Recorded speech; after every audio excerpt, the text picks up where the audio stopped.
Hi folks, Champagne Friday again. And you see a very relaxed, very almost meditational oriented guy, Richard Juhlin, sitting on a cliff by the sea in Scotland. Isle of Skye, we've been here making a very professional and beautiful champagne hiking film about Scotland meets Champagne. And this is the last thing we do when we're ready with the film. And just outside the hotel, we found a spot that really captures the essence of Scotland champagne hiking. So what could be better than bringing the type of champagne that's most suitable for this time of year, for the notes in the air, for the views and everything, the combination. It's Bollinger, of course. You know the story when I met Serena Sutcliffe and we spoke about champagne hiking concept, and she said, Richard, the Bollinger Ardy should be drank in Lofoten, Norway. And I had decided from the start that that would be the spot. When it comes to La Grande Année, it depends on the vintage, but for me it was a safe bet, and yesterday we drank the three Pinot Noirs, the Pinot Noir trio from Bollinger, in a magnificent spot that you can see later on, and well, it was just perfection. Why is that? It is because dramatic sceneries and cold climate demands Pinot Noir driven champagnes, and even oak barrels is a great advantage. So 2015, the year was a tricky one.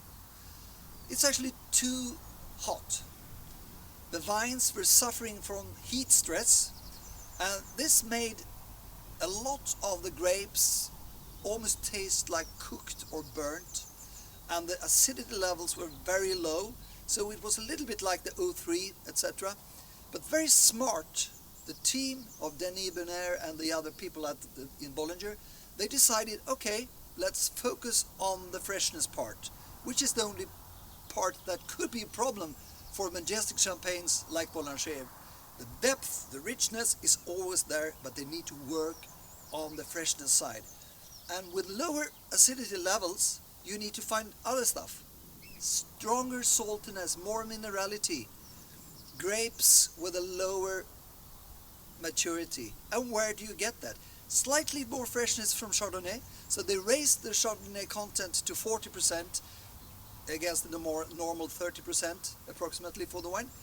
And they focused on Chouilly slightly more than before, slightly more Avis, not so much Cremant or Cher, the more heavy, the more buttery style of Chardonnays, and most importantly, raising the content of Versenay up to the same level as Ailly.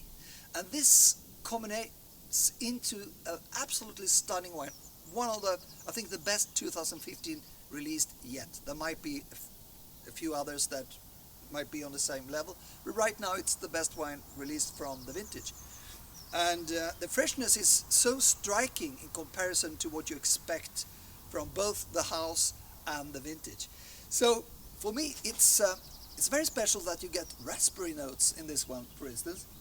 And you get Cox Orange apples, sometimes in Bollinger, but the mineralic saltiness is so beautiful. On top of that, you have the oak-oriented notes and the Pinot Noir notes, which is the leather, the hazelnuts, the almonds, the cigar tobacco notes are definitely there.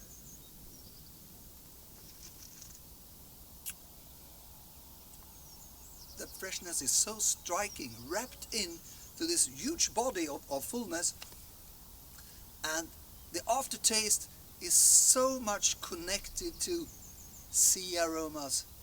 It's like tasting the Paris Basin drying out, creating the great chalkiness of Versenay, especially in this one. There is a note which people say, Richard, you are a little bit strange, how can you speak about that? It is the skin, sun-tanned skin, directly after the sun is hitting your skin. It's not doing it now, but I remember how it tastes and how it smells. I will go back to the Mediterranean a little bit later and see that. Because the sun is lacking, but not when you do champagne hikings like this.